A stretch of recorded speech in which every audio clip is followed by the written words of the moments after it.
లేదు చాలా హంబుల్. ఆ ఫ్యామిలీ అంతా ఎక్స్ట్రీమ్లీ హంబుల్ ఫ్యామిలీ. నాకు స్పాట్ బాయ్స్ నుంచి అందరూ ఒక దగ్గర కూర్చొని తింటాం. ఇట్స్ నాట్ అసలు మాకు అలా ఎప్పుడు పిక్నిక్ అనిపిస్తుంది కానీ ఇట్స్ నెవర్ ఫెల్ట్ లైక్ ఒక పెద్ద ఫ్యామిలీ నుంచి వచ్చిన ఒక నెపోటిజం చాలా ఏం లేవు. క్లియర్ మైండ్తో వెళ్ళండి. It's a beautiful love story. ప్రతి లవ్ స్టోరీలో మనకు ఒక టైప్ కాస్ట్ ఉంటుంది. హ్యాపీ ఎండింగ్ అంటే ఇలాగే ఉండాలి అని.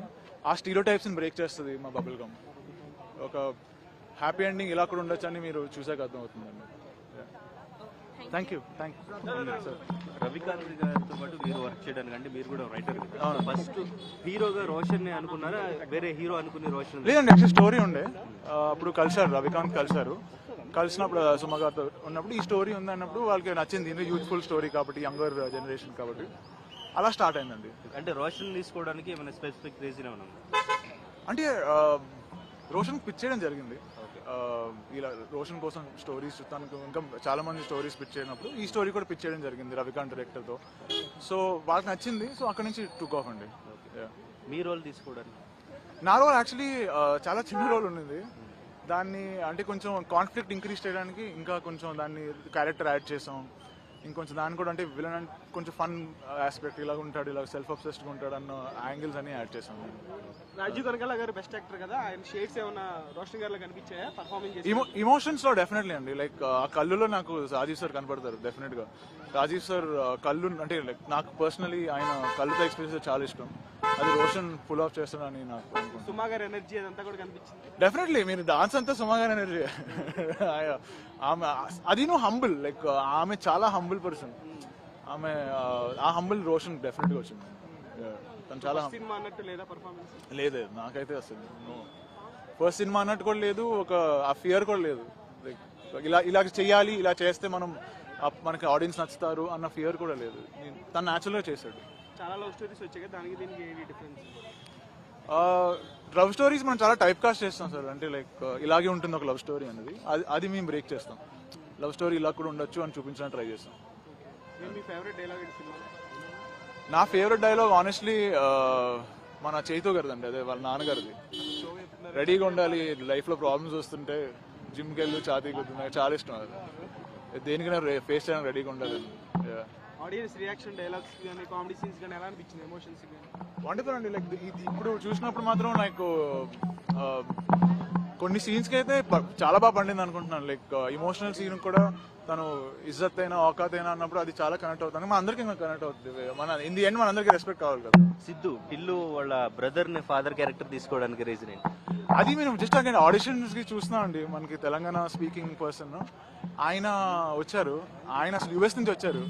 యుఎస్ నుంచి వచ్చి ఇలా ఇంత బేవత్సమైన యాక్టింగ్ చేస్తారని మాకు అర్థం లేదు. లైక్ ఆయన మేమైతే లిటరలీ ఒక టైంలో సీన్ రాసి ఇదన్నా మీకు అంటే ఆయన క్యారీ చేశారు మొత్తం. అంటే రోషన్ ఓన్లీ లవ్ స్టోరీసే కాకుండా ఫ్యూచర్ లో మాస్ కానీ జానర్తో సంబంధం లేకుండా అన్ని పర్ఫార్మ్ చేయగలడని నిరూపించుకున్నారా? మీకు థియేటర్లో చూసినది ఏమనిపించింది? Definitely sir. లైక్ మీరు చూస్తే సినిమా చాలా షేడ్స్ ఉన్నాయి. మనకి మాస్ కూడా ఉంది, క్లాస్ ఉంది, ఫ్యాషన్ ఉంది, డాన్స్ ఉంది, ఫైట్స్ ఉన్నాయి. మనకి టిపికల్ మన కమర్షియల్ ఆస్పెక్ట్స్ అన్నీ ఉన్నాయి. సో అది ఫిట్ అవుతుంది అనుకుంటున్నాను. డెఫినెట్లీ లవ్ స్టోరీసే కదా, మాస్ సినిమా కూడా చేయగలరు. 100%. డెబ్యూ కాబట్టి సెట్స్ కి రాజీవ్ కనకాల గారు కానీ లేదా సుమ గారు కానీ ఇంకెవరైనా యాక్టర్స్ వచ్చి చెక్ చేయడం ఎలా చేస్తున్నాడు పర్ఫార్మెన్స్ అనేది, మళ్ళీ రీటేకిల్ చేయడం ఇట్లా ఏమైనా చేశారు? అలా ఏం లేదు సార్. యాక్చువల్లీ బికాస్ వాళ్ళ ఇన్వాల్వ్మెంట్ చాలా తక్కువ ఉండే. లైక్ ఆబ్వియస్లీ వచ్చారు, లంచ్ టైంకి వస్తారు, అందరూ చూసుకున్న ఆమె as a family they were more worried about set బాగుందా, ప్లెజెంట్గా ఉందా, అంతేగాని రాజీవ్ కనకాల గారు యాక్టింగ్ టిప్స్ కానీ లేకపోతే ఫుల్ ఫ్రీడమ్ ఇచ్చారా పర్ఫార్మెన్స్?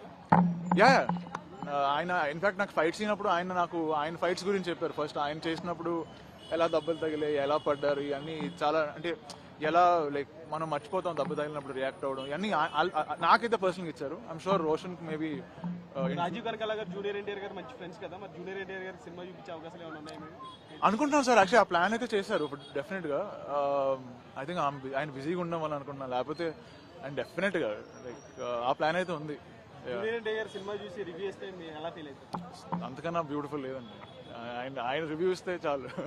అప్కమింగ్ ఎలాంటి ప్రాజెక్ట్స్ రోషన్ అండి అది అంటే ఇంకా ఆబ్వియస్లీ ఇంకా ఈ బబుల్ గమ్ హైలో ఉన్నారు కదా. ఐ డోంట్ నో తన ప్లాన్స్ ఏంటని నాకు ఇంకా తెలియదు. డెవిల్ తో కాంపిటీషన్ అని ఫీల్ అవుతున్నారేమో? లేదు సార్. యాక్చువల్ అంటే డెవిల్ నేను ఇట్స్ కంప్లీట్లీ డిఫరెంట్ జానరా లాగా ఉంది కదా. అంటే I don't think it's love story కాబట్టి ఆడియన్స్ ఆ ఫీల్ ఉంటుంది కదా. యాక్షన్ చూస్తారు, దాని తర్వాత ఓకే గర్ల్ ఫ్రెండ్ వేసుకొని లవ్ స్టోరీ చూస్తారు. సో అదైతే ఆ ఫ్రీడమ్ ఉందనుకుంటున్నాను. ఫైనల్ గా ఆడియన్స్ చూడాలని అనుకునే సినిమా ఇది ఎందుకు అని చెప్పేసి మీరు ఏం చెప్తారు? ఫీల్ గుడ్ ఫిలిం, వీక్ మన హాలిడే సీజన్ కూడా కాబట్టి ఫీల్ గుడ్ ఫిలిం. ఏ బరువుతో బయటికి రాము, ఏ బాధతో బయటికి రాము, చాలా వెళ్ళి ఎంజాయ్ చేస్తాం. So it's a very easy film. ఇలాంటి స్టోరీలో కూడా ఈజీగా ఉంది.